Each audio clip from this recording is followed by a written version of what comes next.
to open. Okay, so today I would like to talk about the higher order differential equation. This is actually the next chapter, so it's not included in your midterm. Okay. So I would like to start with just introduction first. What is higher order differential equation, and what is this special case that we need to maybe assume, and then maybe some cases, examples. Okay. So first thing is, if we start with the initial value and boundary value theorem, which means you have differential equations. For example, remember that you have usually you have, for example, first order differential equations. You have dy dx, right, equal to maybe some value, let's say maybe y plus x, for example. Okay.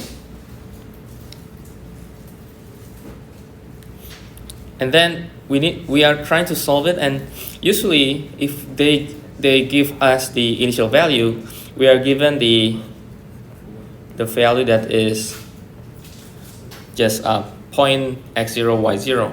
Okay. But now how about if we have second order?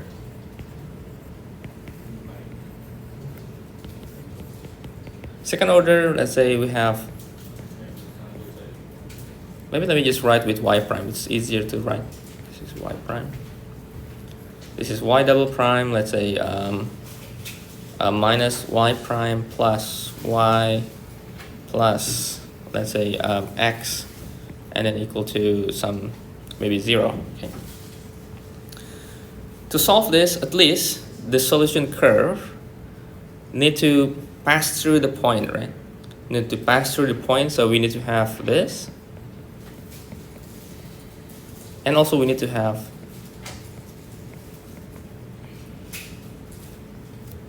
another point, okay, which is symbolized by the y prime. So we need to have the boundary that is going to be, so if you have the first order, you need to have initial value of that function or of that curve at that point.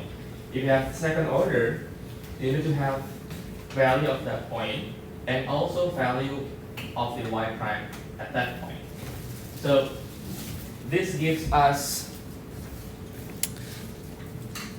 an idea that if we want to solve some sort of any order of the differential equation, maybe 3, 4, 5, our boundary value need to be n minus 1.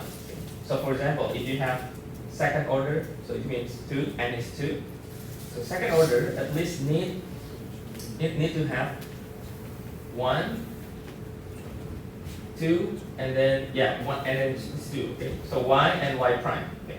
If you have 3, you need to have y prime, and then y second prime. Okay, and you have 4 for order. You have 1, 2. You have y prime, y second prime, y third prime. Okay. So every time we increase our order, we need boundary value to be increased as well, so that we can get the final solution. Okay. And then the same theory in this higher order also elaborate the existence and uniqueness. Okay, the same thing.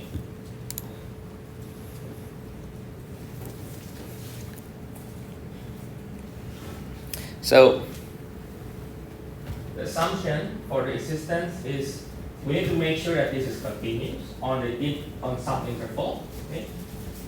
And of course, to make the functions we can define in all terms, we need the a and x is not 0 for every x in the interval. Okay? And then if x is some value x0, then the solution of the initial value it will exist and it will be unique solution. Okay. So as long as we can define our answer in the interval and we know that it's continuous, which means that we are basically will observe the domain of the solution. Okay. So as long as it is confirmed, then it should be exist and a unique solution.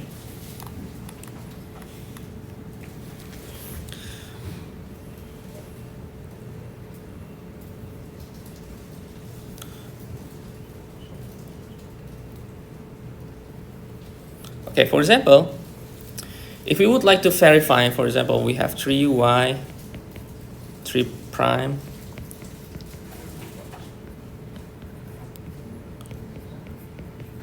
so I will just show you that if we propose that we have the boundary value, so this is third order. So we need to have at least 3 conditions. So this is first, the second one is for y prime,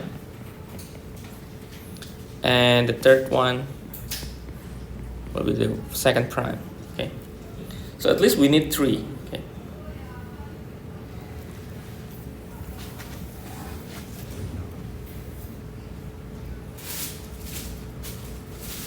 and since this is linear, okay, since this is linear with the constant coefficient, right? So we see also that the only solution that makes sense is y equals 0 based on the boundary value. So y equals 0 is solution on any interval contain the x equal 1. Okay. Because it's practically it fits with the equation. Okay. So the y equals 0 is becoming our only and unique solution.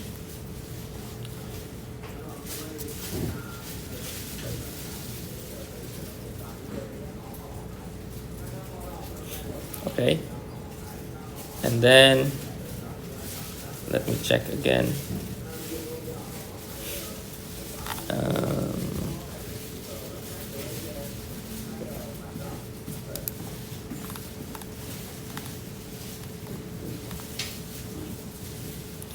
Okay, if we want to solve this, okay, we have second order like this.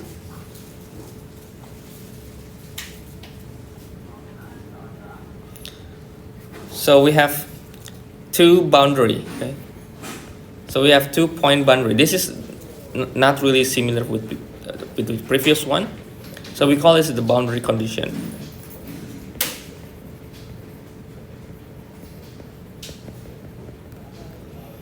So, or in our case here is the 2 point boundary value.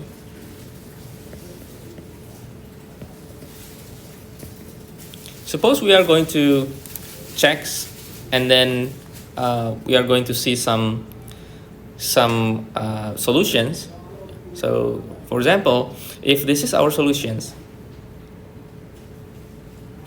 and that is our point, the boundary point, 2 point boundary, then we can have some solutions that can be included. Okay, can be included throughout the interval. Okay.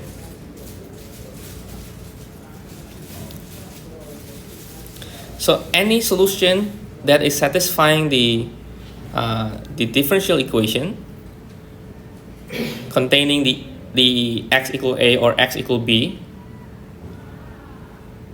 we say that it will be satisfied on this interval. Okay. Now other pairs of boundary, for example, we can have the y prime a equal y0, or y b equal y1, or y a equal y0, or y prime equal y1, or y prime and then y prime b, y1. So these three pairs of condition, they are just special cases of the general cases. So we can write in generally, we can write a1 y of a plus b1 y prime a equal c1, and then a2 y of b plus b2 y prime of b equal of c2.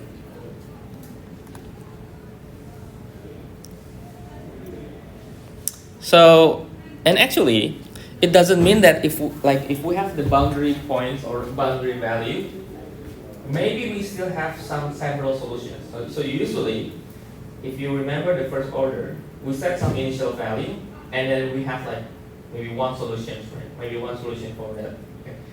But in our case now, even though we have two different points that can be our boundary, but our solution may be more than one, maybe more than one, and then for the methods in finding those solutions, there will be like at least one method can have like long process to find. So, for example, if we have, let me write here. Maybe let me write, make it bigger. Let me write on the next page. Okay. So, for example, if we have, x double prime plus 16x equals 0. The x become the dependent variable, like y. And then our proposed solution, suppose that this is the solution. X is equals c1 cosine 4t plus c2 sine 4t. Here is the x prime is the x dt, or the x double prime is the second order. Okay. So suppose that this is our proposed solution. Okay. So it means that, let's say we are going to satisfy this solution with some choices on points. For example, we have point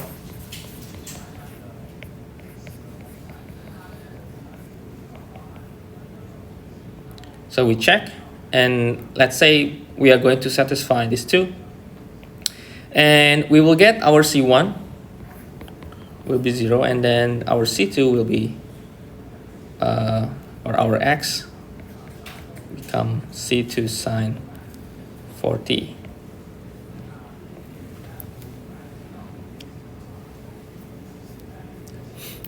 So we can see that for some points, according to the proposed solutions, we can have like many solutions that perhaps if we see at one point here, they are all at the same level, right, at the same point. But if we move the point, we may have three different curves. We may have, or maybe more than three different curves. Okay, so it means that the boundary value. So boundary value problem, it can have like many solutions. Exactly one solution, or maybe no solutions.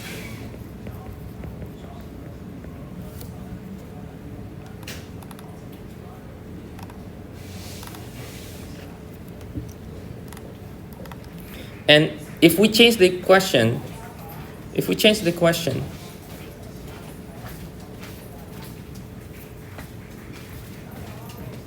so if we change to plus 16x, and we change the boundary to this,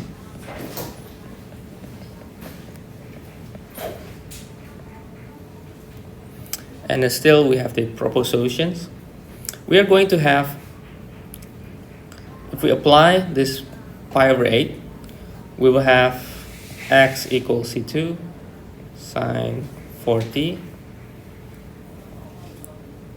It will demand that we need to have pi over 2, which means this is going to be c2, right? And we're going to see that the x equals 0, then this become the only solution. Okay. So again, the conditions, like boundary conditions, it will make our solution can have many, one solution or no solution. So now it's becoming affecting our whole proposed solutions. Okay.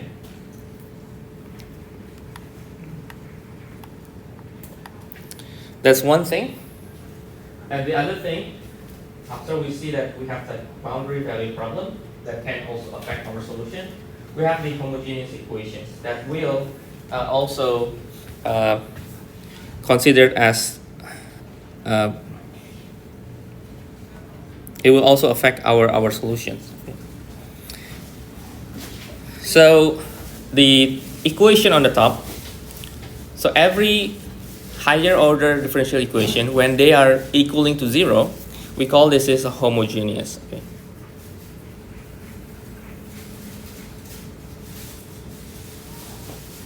And if it is equaling to function of x or any function, this will be non-homogeneous.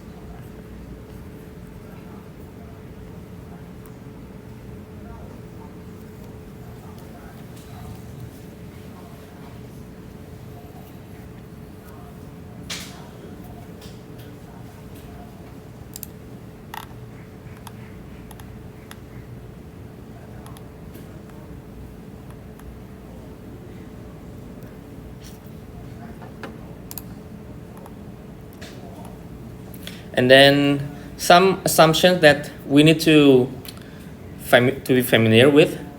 So assumption.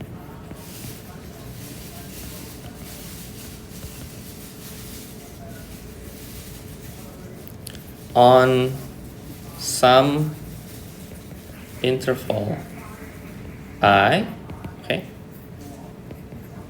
coefficients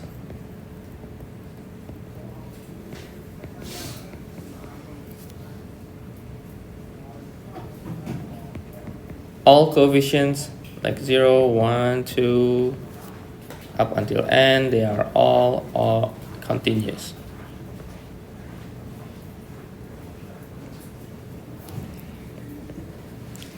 And then the g of x is also continuous.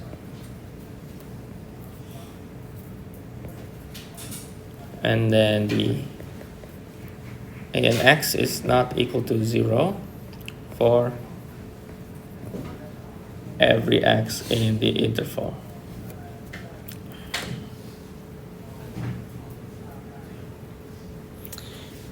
Okay, so this assumption will be based on all the equation that we may see in the future. So what's the deal with the homogeneous and non-homogeneous? Okay. By definition, it is not easy to describe, but in terms of how we elaborate to find the proposed solution, if you want to find, like for example, we have this as our typical differential equation. To solve non-homogeneous, we are going to solve the homogeneous first. We are going to solve homogeneous first, and then adding solution for the non-homogeneous, and there will be several methods to do that. Okay, there will be some method.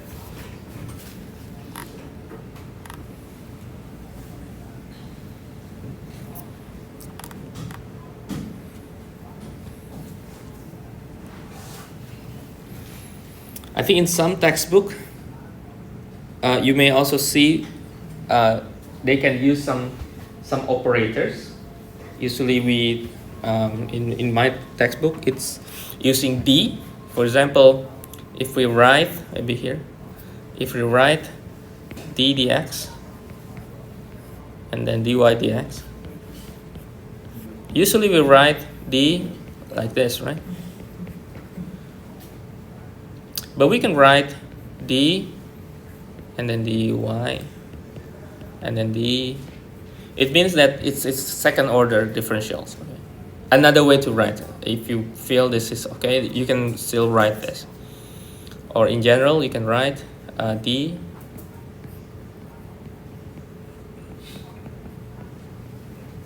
so if you see, for example, 5x cubed d and then having cube like that is third order, and then negative x squared d and then plus 4x d plus 9.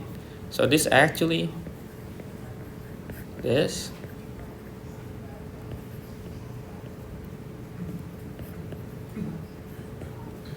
and this will be dy dx.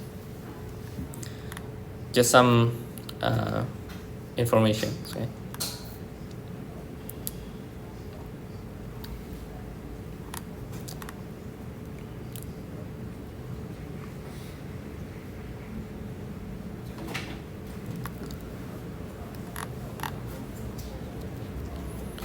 Okay, now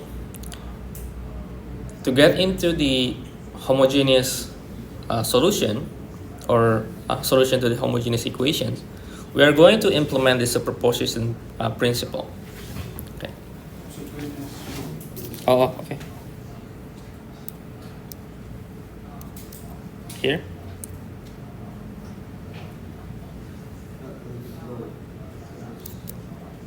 All? You mean all?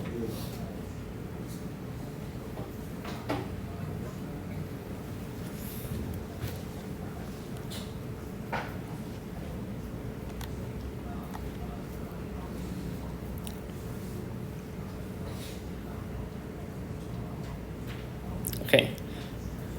Now we have superposition principles. Okay. So superpositions means that the sum of two or more solutions of homogeneous linear differential equation is also a solution. So for example, we have y equals some solution here, and let the y1, y2, yk, they are all the solutions of homogeneous differential equation. Now this y1, y2 until yk, we can implement all of that inside this this equation. So we can say the whole homogeneous solution will be y equal constant 1 c1 y1 c2 y2, and how many y you are having, you are going to make it into one compact solution. Okay, and then the c1, c2, and so forth, they are all also a solution on the interval. Okay, and then because of this, then if we have a solution, for example y1, and every multiplication of that with constant, that also a solution. Okay, and the homogeneous linear differential equation always having this y equals 0 as a trivial solution.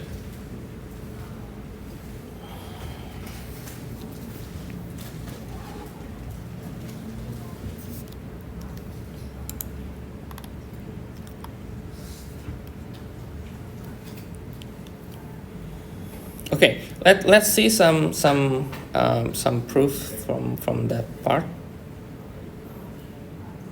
Let me put here first. Let me make it smaller for a while.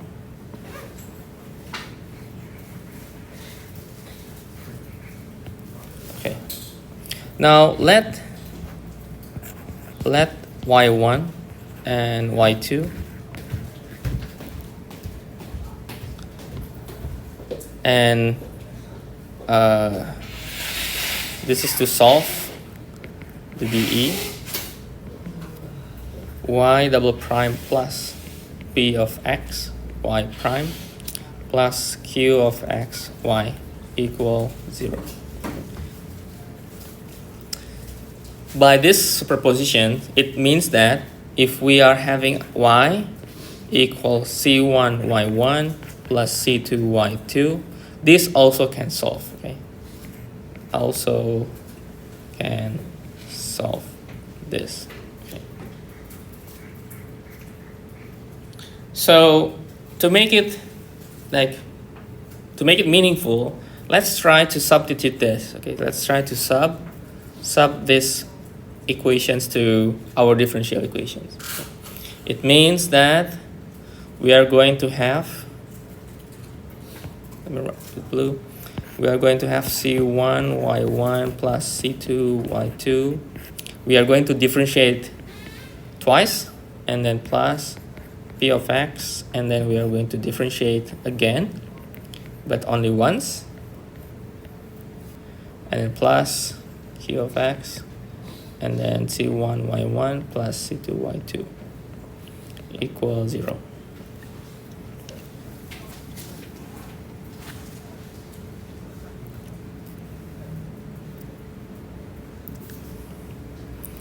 Now this become c1 y1 double prime plus c2 y2 double prime plus p of x. Let me just write one by one clearly.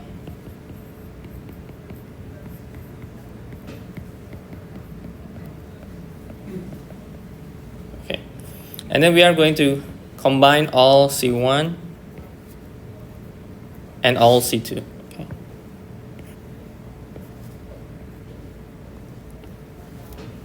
So C1 is y1 double prime plus p of x y1 prime plus q of x y1, and then plus c2 c1 this is y2 double prime plus p of x y2 prime plus q of x y2 equals 0.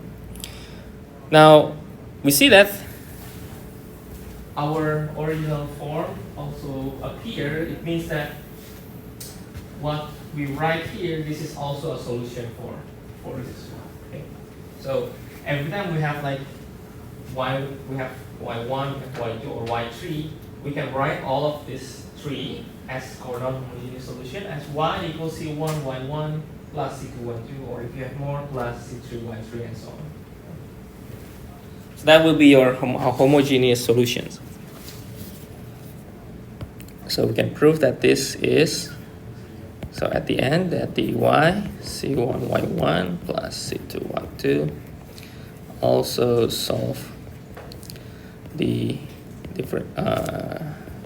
differential equations.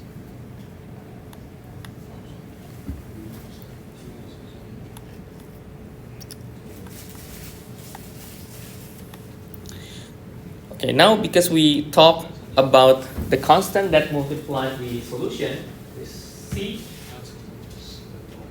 the next part is to prove whether our solution is linear dependent or linear independent.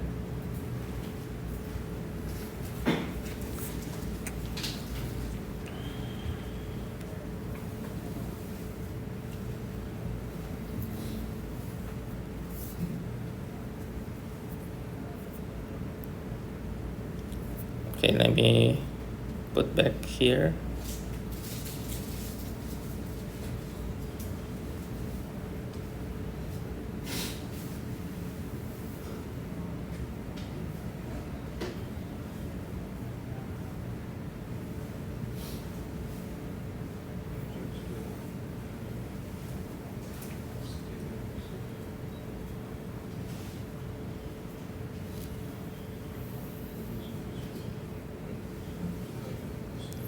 Okay, so we said that every function you can say it's linear independent if we have a constant here.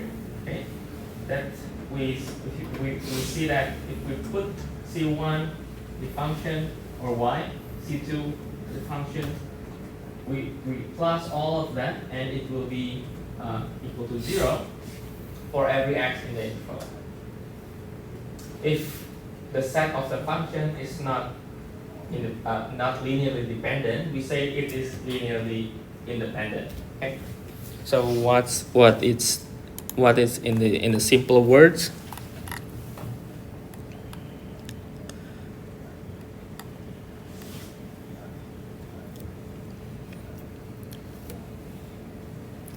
So in the simple words, for linear dependent, if two functions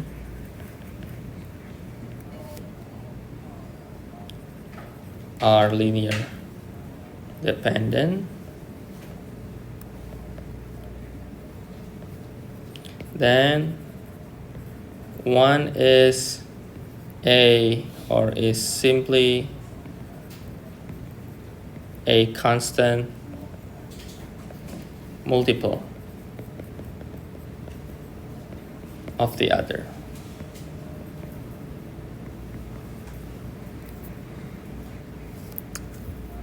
And linear independent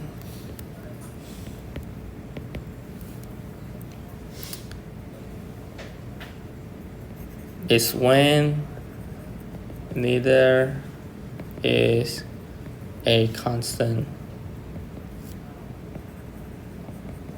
multiple of the other on the interval.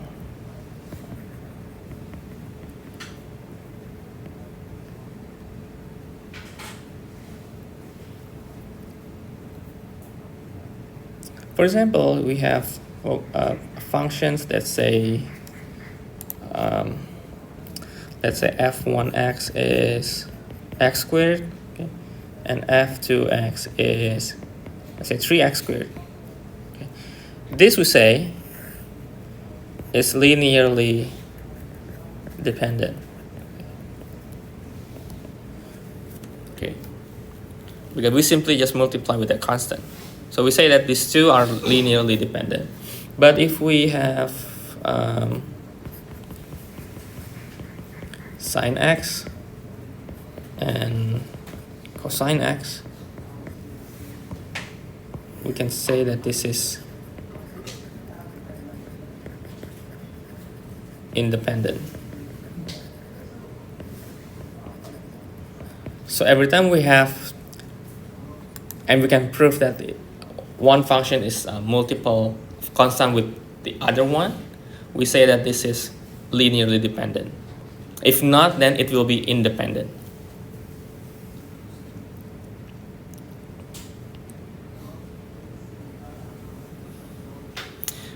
We could see from some sort of figure, like we can draw the graph, okay, and let's somehow we can relate to the graph. Okay, like for example, if we have g, this is x, and then we have another g that is absolute value of x. Since they are not multiplication of a constant, we can still say this is also linear independent for this one. Okay.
Do you want to have a break or continue and then we can finish early?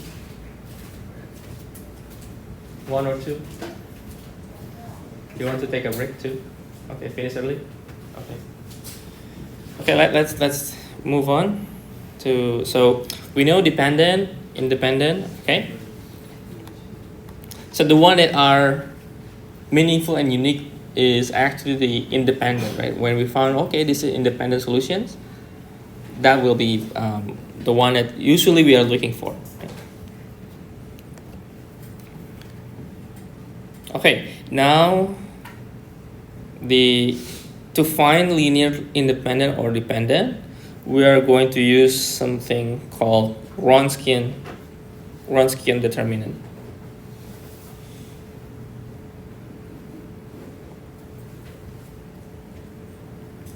So suppose that we have some sort of several functions, like let's say y1, y2, and like they can be like our solution. We have some functions, and they possess at least n minus 1 derivative. So they can be given. Okay, we can set a structure. If you see this line here, this means it will be the determinant of the matrix. So we can set a matrix composed of f1, f2, and so on and so forth. If you follow the row going down, you'll see it will be first derivative of the function on the top, and then you can see it will be second derivative, third derivative, and so on and so forth. And it depends on how many you have. So what's the deal? So if we multiply using the determinant, do you still know how to find the determinant? Like 2 by 2, like if we have determinant, this will be AD minus BC, like that. Okay, remember? How about 3 by 3? 3 by 3. A1, B1, C1.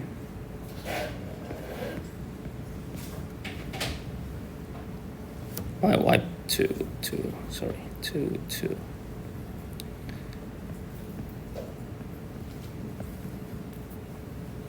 So this will be A1, B2, right? And then minus B1.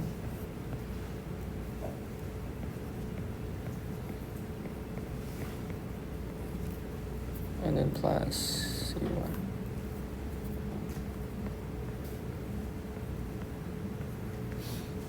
So I don't want to explain the matrix, but I hope at least up until 3 by 3 you know how. Okay? At least that much will be perhaps like the problem set. Okay? Usually 2 by 2, but sometimes they can be 3 by 3. So what's the deal with this Wronskian? So after we deal with this Wronskian, at the end of the day, we are getting some value. Now we say that if we are getting the Wronskian equal to 0, it will be dependent. Okay, let me write here. Okay, this is the criteria. So if the Wronskian not equal 0, it will be independent. It will be independent.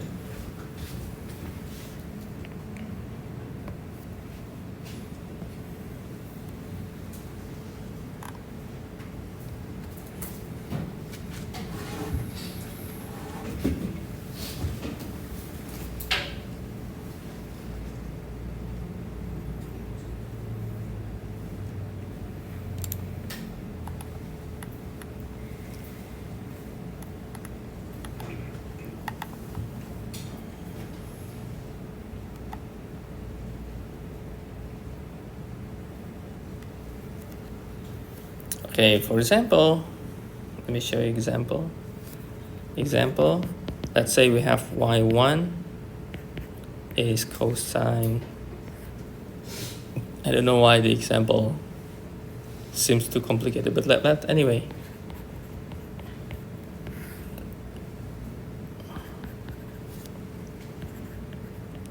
So if we have two functions like this, y1 and y2, it means that we are going to have 2 by 2 matrix for the determinant. Okay. So we are going to let's say this is y1 and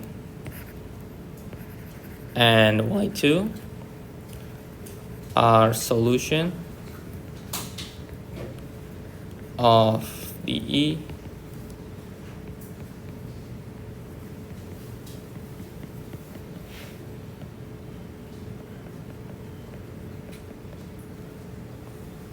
and then we have interval of solution.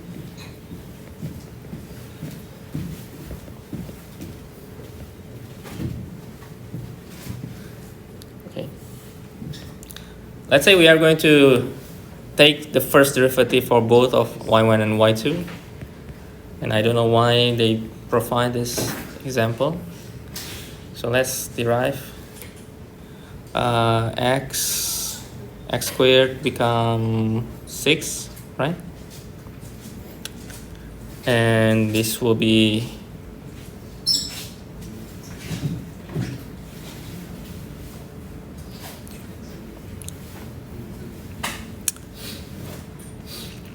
so sine, so x cubed, so negative x cubed sine 2 ln x. Cosine 2 ln x is negative sine with 2 over x, right? 2 over x. And minus 3x squared cosine 2 ln x. Okay.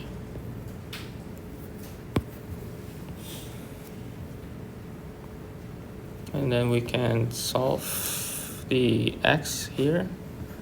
And this is x squared.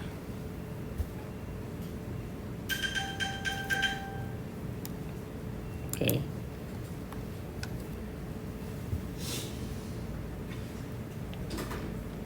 Okay, and then y2 prime. So x with power of 6. And then x cubed cosine 2 ln x 2 over x minus 3x squared sine 2 ln x. Okay. Any problem taking derivative of this? No? Okay. So y1, y2 in Wronskian, we put everything inside here. So this will be one. Let me write here. So it's supposed to be y1 and y2. So we have y1, y2, and then y1 prime, y2 prime. Okay, that's will be our 2 by 2 matrix. Okay. So we choose. Let me write the whole thing first. So cosine 2 ln x and then x cubed and then sine, maybe not much. So let me write here.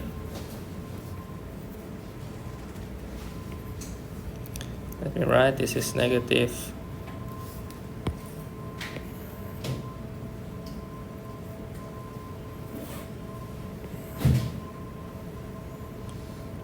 x power of 6 negative x cubed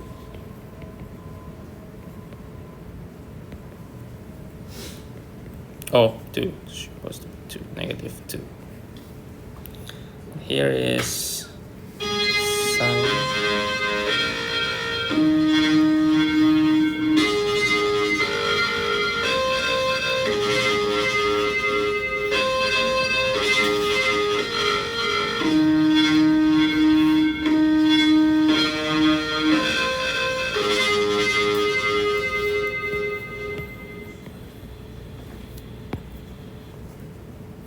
this will be x squared 2x squared cosine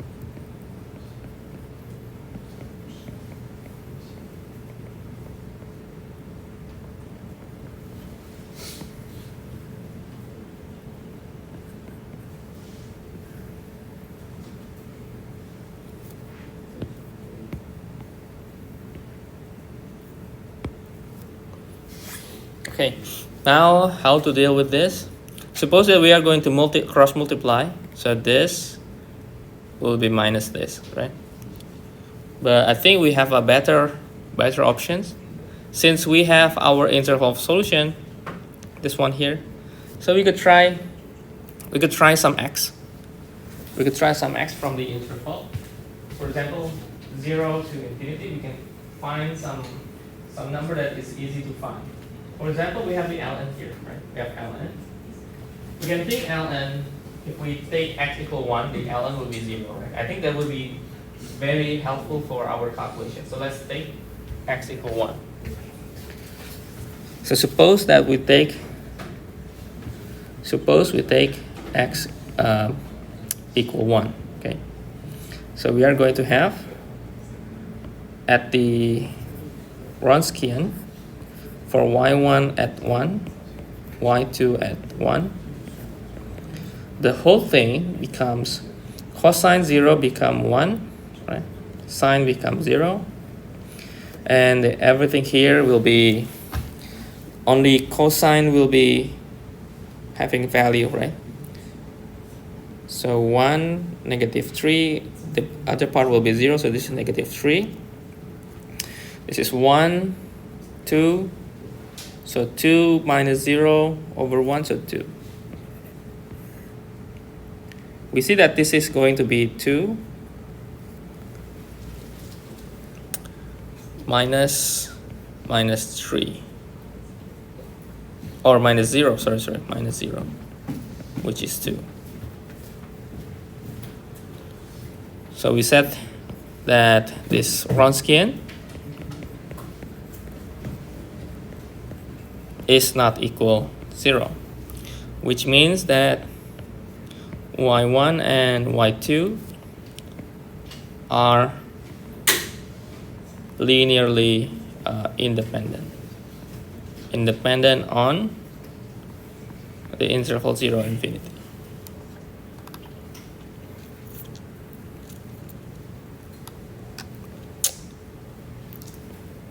Okay. So we know have linear dependent, linear independent, okay? So whenever we find linear independent solutions, and we can combine all the linear independent, and that will be the one that we are looking for. That is the fundamental solution, okay? The fundamental solution. Because the other solutions, we can consider the other solution is not really the one that we are looking for. So for a homogeneous solution, we get our fundamental set of solutions. Okay?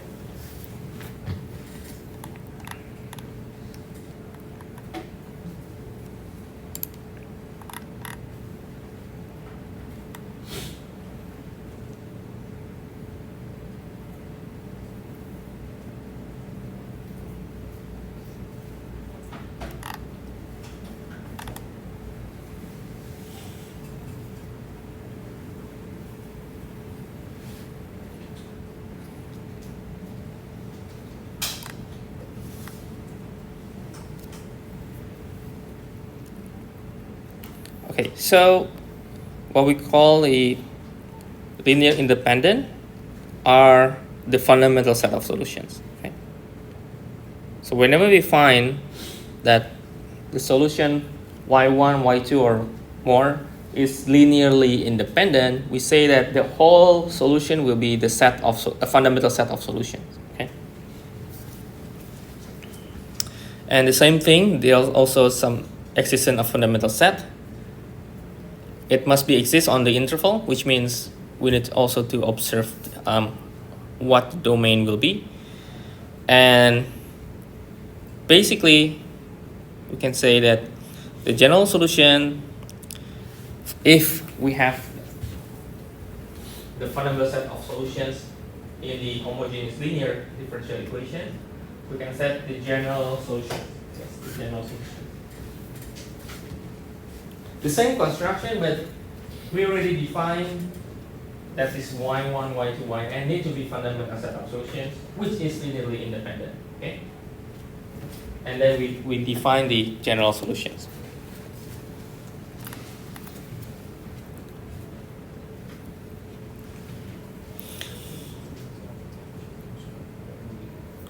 Okay, if we have,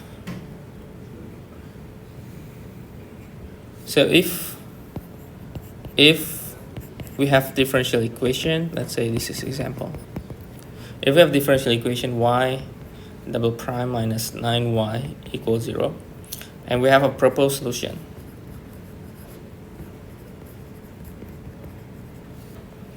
That is y1 equal e to the third power x, and then y2 is e negative 3x. And then the interval is all x, so we can write in all interval like that. Okay. First, we can check whether the solution are independent or dependent. We take the Wronskian.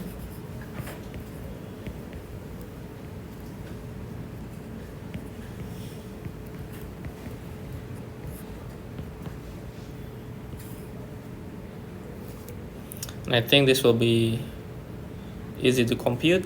This is e. This is e negative 3x. This is 3 e 3x. This is negative 3 e negative 3x.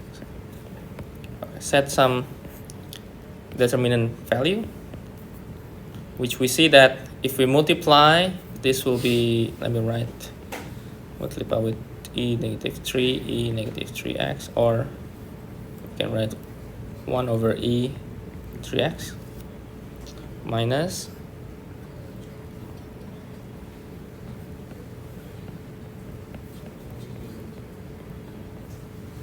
so we see that this will be negative 3, which is negative 6, which is not equal to 0. So we say that the y1 and y2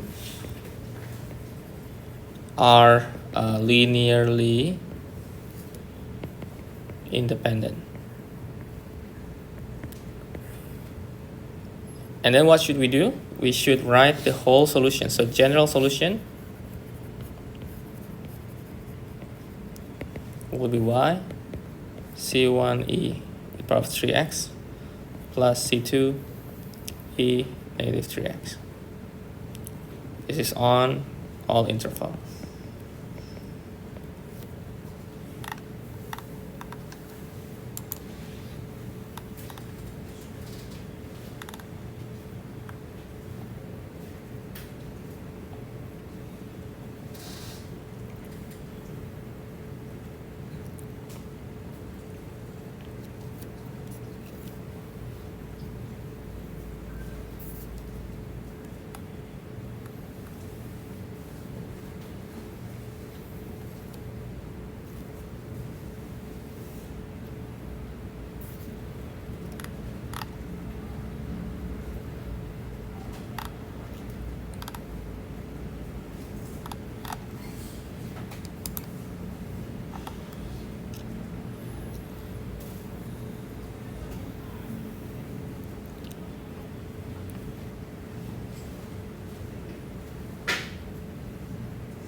Okay,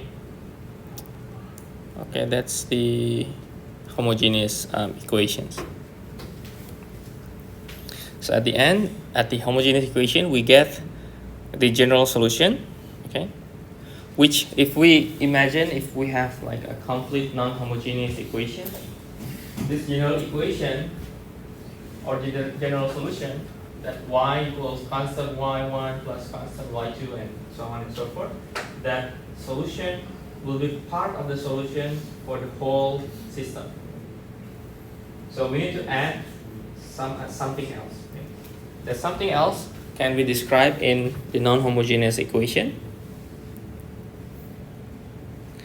Okay, so the general solution for non-homogeneous equation is the same, but we add this ypx. Okay, the difference is ypx. This ypx is we call this as a particular solution. Okay? So this will be yp's particular solution. Okay.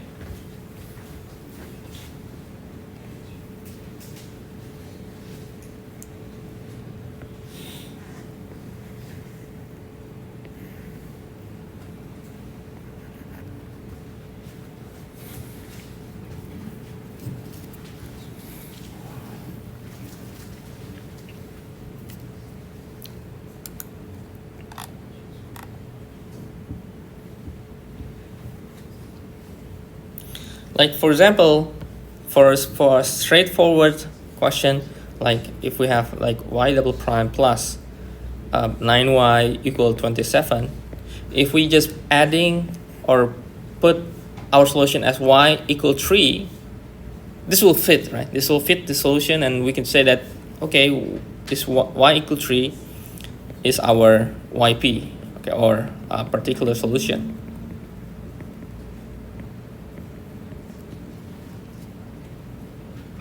But how many particular solutions that we have? Okay, that will be actually our agenda.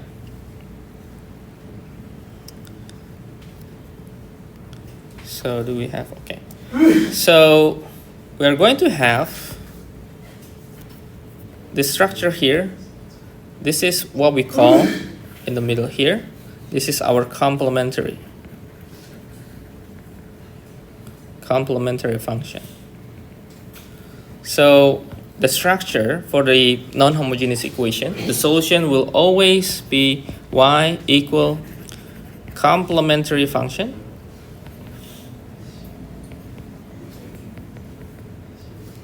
plus any particular solution. So it's always y equal yc of x plus yp. Okay. This is complementary. This is particular solution.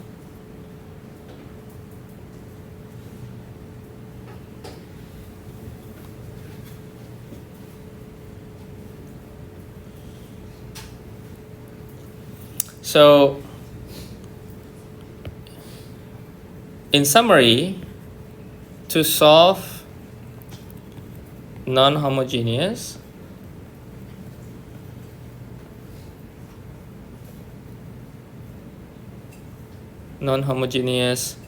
linear differential equation, first solve the homogeneous equation, and second find yp, so that we can write into that. Okay. So the complementary function is actually our homogeneous. Okay. So we have let's say we have differential equation. So we need to write the differential equation, make it equal to 0 rather than other function, find a homogeneous solution, and we write as this yc. Okay. And then later we are going to find the particular solution with several methods.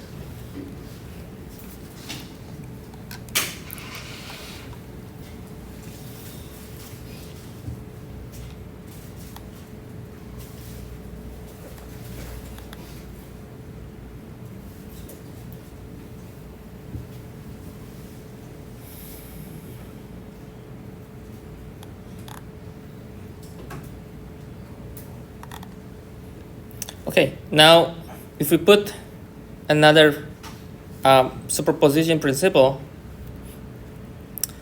so it's also similar with what we have in homogeneous. So we have, this is non-homogeneous, with this g of x, which become non-homogeneous. Okay. So we have yp1, yp2, and so on and so forth until some k is our particular solution. Suppose that is particular solution on the interval of I. And then we could write, this is non-homogeneous differential equation. This is our particular solution. Okay. So this particular solution, it says that it will be a solution or particular solution for this equation. So it depends on how many functions we are going to have. Okay. The more we have, then the particular solution will be also more. Okay.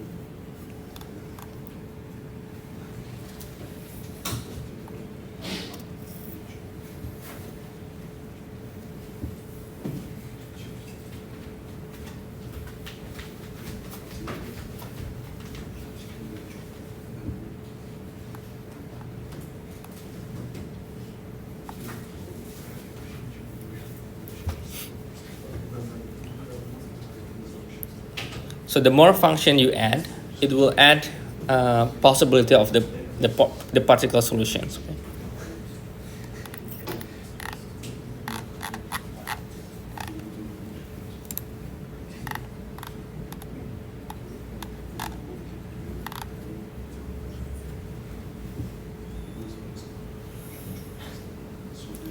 Okay, just one more section and then we can finish. Okay. One more section is actually this is the reduction of order, one of the method that we are going to have. Let me add. It's called the reduction of order. So suppose that we have y of x, that this is a solution of differential equation a2x y double prime plus a1 of x y prime plus a0 of x y.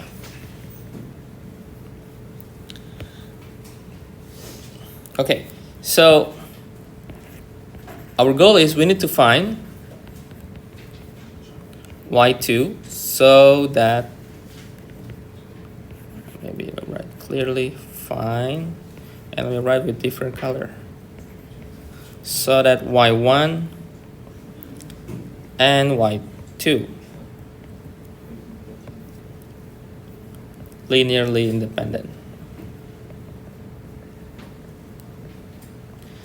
So the reduction of order, we are going to set some assumption that one solution already known. So we need to find the other solution. Okay.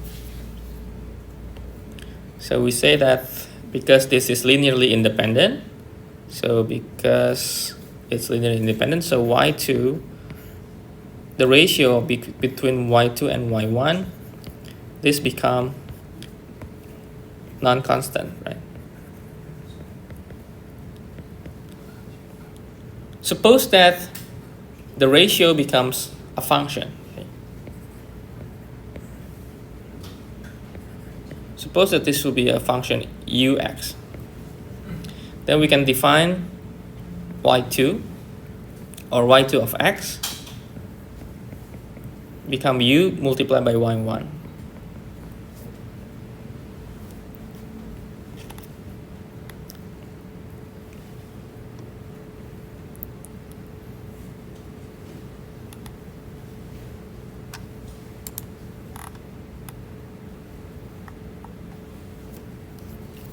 So by taking this y2, we are going to sub this y2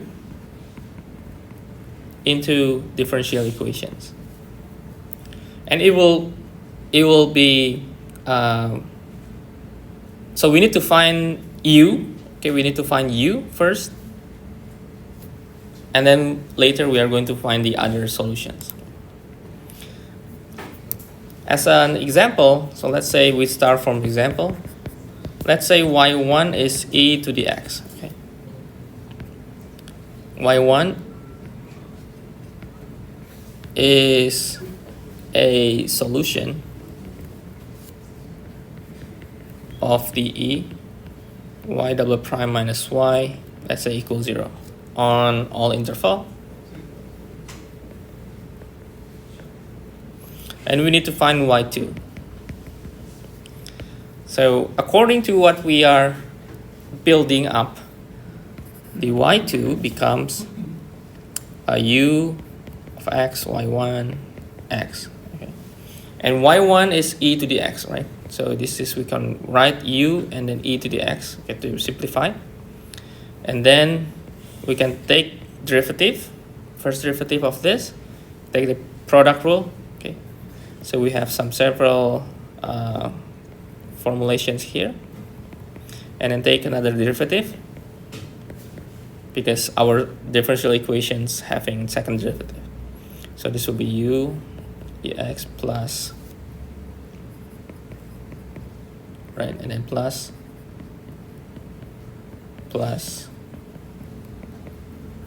or we have 2 u prime e x plus u double prime e x, right? And now we substitute this part. Going back here, we substitute the ux here. Okay.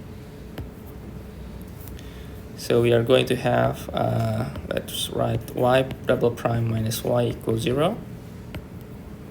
This will be u ex plus 2u prime ex plus u double prime ex minus u ex equals 0. Okay, we cancel this one, and we have 2u prime, let me write it, 2u prime ex plus u double prime ex equal to 0. We need to solve this equation.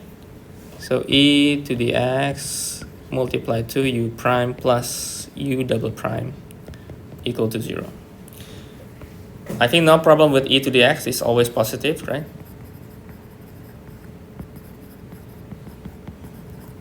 So the only way that it makes 0 will be the one here. So you can write 2u prime plus u double prime is equal 0. How to solve this?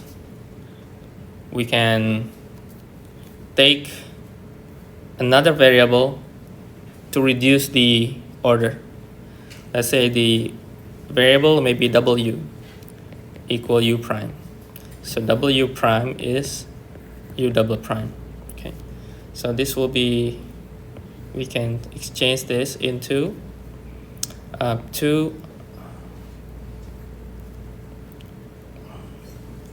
2u prime or 2w plus w prime, or w prime plus 2w equals 0.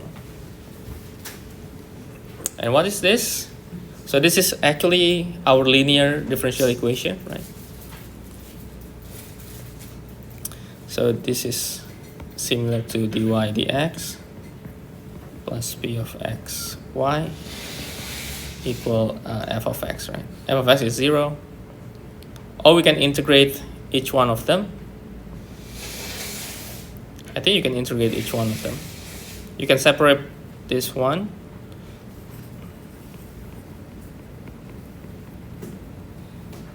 And then take integration with respect to the x. Oh.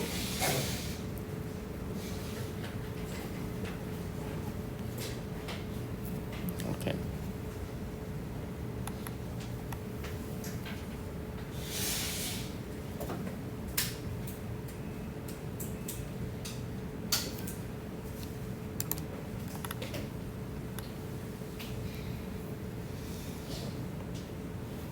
Can we solve this? W is, let's say we take linear differential equation. Okay, let's take linear differential equation. Okay, so taking this, we have integrating factor of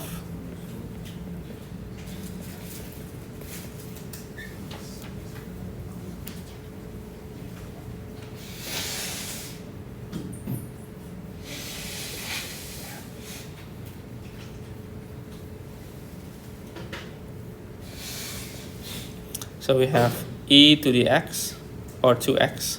Okay.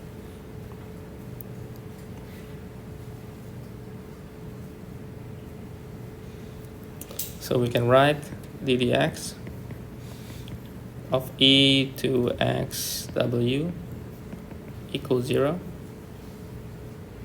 So after we integrate, this will be e to x w equal a constant. So w is constant 1, let's say constant 1 e, negative 2x. And then it means that u prime is c1e negative 2x. And then take integration. This will be u negative 1 over 2 c1e negative 2x plus another constant. And u is this, right? uex. So y2 is u of x multiplied with e with power of x. So negative half c1e plus c2 multiplied with e to the x. That is our second solution. Or maybe if we take this negative,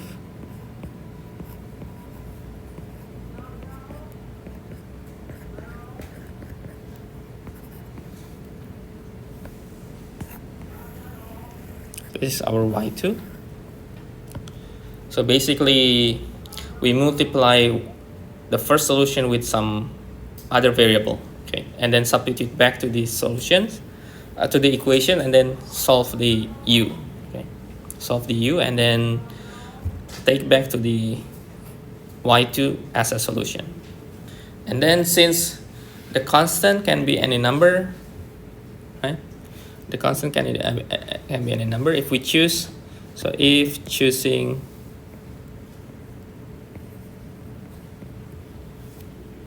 C1 is negative 2 and C2 is 0,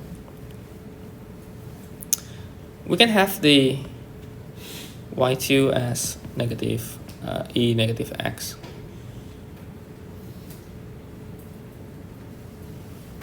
And I think if we check with the Wronskian,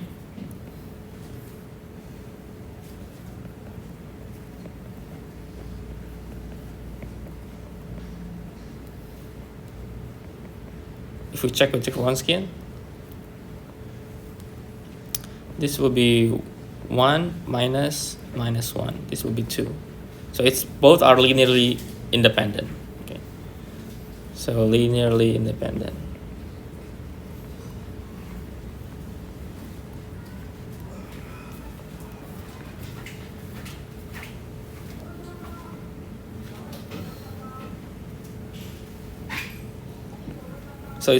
So y1 is e to the x, y2 is e negative x.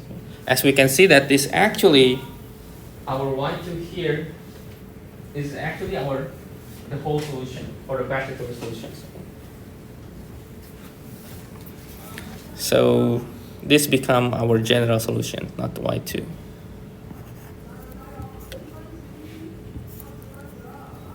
So from here, so general solution is y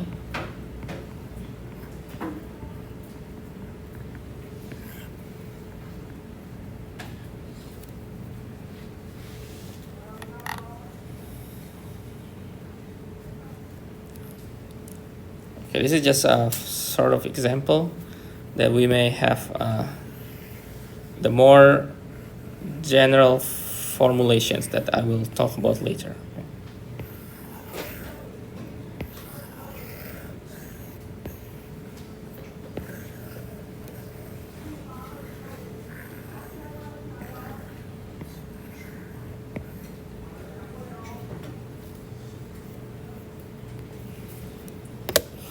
So the reduction of order, it can be done if we know one solution and we want to know the other solution. The idea is to take this u, put back into the equation, and then solve the equations, and then find u. And after find u, you will find a more general solution for y. So maybe to be safe, I'm writing y2 right here. Maybe to be safe, this is just general y, okay? So that you are not confused about this. So maybe to be safe, okay, just writing is y. So that this will be y. Because what you get here is the general solutions directly. And based on this general solution, we see that this e to the x is our y1. So that the second one here is our y2. Okay, there will be some sort of shortcut for the y2, but I will give you later on. Okay, I think I will end up to here. Okay, I will end up to here. So this will be the first method, the reduction of order. And we'll give you more examples about this, okay?